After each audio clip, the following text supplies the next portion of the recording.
আসসালামু আলাইকুম। আমি সাখাওয়াত শেখ, আপনারা দেখছেন এমজি অফিসিয়াল।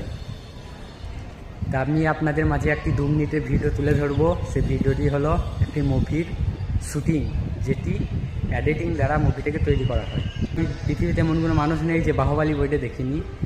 তা আমি বাহুবলী বইয়ের কিছু অংশ আপনারা এখানে দেখছেন। একটি ভোলাল দেব একটি স্যারের সাথে লড়াই করছে।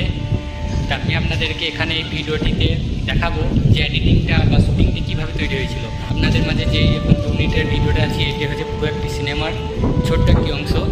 তাকে পুরোটাই দেখুন, তারপর আমি আপনাদেরকে এডিটিংটা করে দেখাচ্ছি। এটি যখন শ্যুট করেছিল তখন কীভাবে করেছিল শুটিংটা। তো দেখুন, এখানে ভোলাল দেব একটি স্যারের সাথে যুদ্ধ করছে। আমি যখন প্রথম এসব জিনিস দেখি, আমার মাথায় যখন আসে যে আমি এখানে ভিডিও বানাবো, অনেক চেষ্টা করেছি, পারিনি।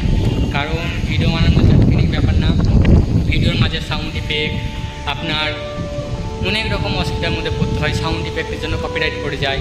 তারপরে আপনার যেমন এডিটিং খুব কষ্ট হয়। একটি ভিডিও বানাতে একদিনে একটি ভিডিও বানানো যায় না, অনেক রকম ভাবতে হয়, লিখতে হয়। তো দেখাচ্ছি কীভাবে এডিটিংটা করা হয়েছে। দেখুন, ভোলাল দেব যে শার্টটিকে সিং ধরে ঠেলে যাচ্ছিল, আসলে এটি একটি ফলসভাবে করা হয়েছিল একটি গ্রিন পর্দার সামনে।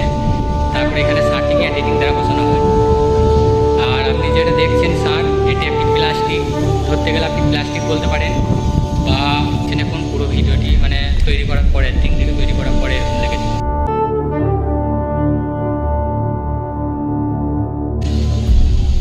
এই যে তারপরে দেখালো যে আপনার শার্টটিকে ফেলে দিল সাইডে। কীভাবে ফেলেছিল দেখুন, একটা মানুষকে এখানে সিংতে দিকে ধরিয়ে এটা ফেলে দেওয়া হয়েছিল।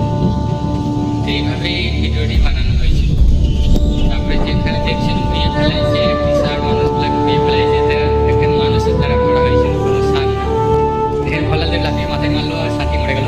এটি এডিটিংটি কীভাবে করা হয়েছিল দেখুন, সামান্য একটা মানুষের হাতে একটি ছিল, ও এটা দড়ির সাহায্যে লাফিয়ে এটা করা হয়েছিল। ভালো লাগলে লাইক করবেন, শেয়ার করবেন।